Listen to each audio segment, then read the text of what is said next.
Welcome to Throwing Fits the Afters. We go back to your house.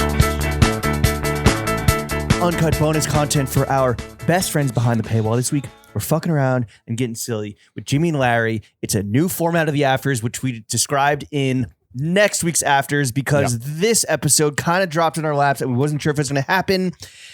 And it being a little more timely, we are going live, or we went live with Benny the Butcher yesterday for a fantastic hour. The Butcher coming. The Butcher came, pause. And the Butcher was such a delight. He was satisfied. The Butcher came and he was satisfied. Yeah. Yeah, so, okay. So, yeah, we explained in explicit detail what the plan is, though it's pretty self-explanatory next week. We explained it in explicit detail next week. So tune in next week if you're confused of what the fuck is happening right now. Yeah, dude. Back to the future.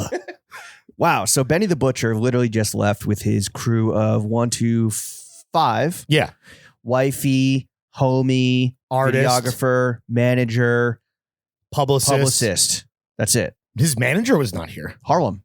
That's the manager? The guy with the shoulder pads and the leather jacket? You notice that? I only noticed that when I went to dap him. I'm like, yo, damn, this man's wearing fucking pads, bro. I was just like, wow, this guy is great. What's your skincare routine? Oh, yeah. You have fucking nary a wrinkle or flaw. I was high. And that's like we could talk about like the ideal entourage size, but like obviously the peanut gallery was going crazy because the pod was so entertaining. But I like mentioned that to Harlem and he was like, yo, peanut? What do you mean peanut? Oh, like, shit. I'm like, oh, yeah, no, the Genius Gallery, dude. That's where my mind went immediately. Yeah. He was offended that I said peanut gallery. I was a little, well, it is, I think, a pejorative because it is like the idiots and it's from Shakespeare with like the idiots would have like the pit and the lords and the ladies would be like in the balcony, the mezzanine. What's the least offensive term then?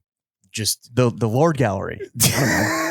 The VIPs. The mezzanine maestros. Sitting fucking courtside to watch the only podcast that matters. I was a little distracted, entourage speaking, not just because of I had to rearrange my entire living room with the new setup.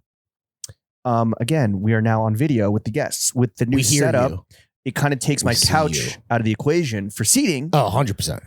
So I had to rearrange the whole shit. But I also saw that one of the members of the Genius Gallery was sipping on his Don Julio Reposado and not using a coaster on the custom dining room table. No, and I provided them coasters for that very reason. Oh, I know. And because it was Don Julio on El Rocco's, the glass was sweating like a whore in church. Damn, dude. And yeah, we'll see. I think we're good. Wait, are you really bugging out about this? I kept seeing it out of the corner of my eye. And I was like, it was distracting you from doing your job? A little bit. I was kind of like trying to like Professor X him a little bit.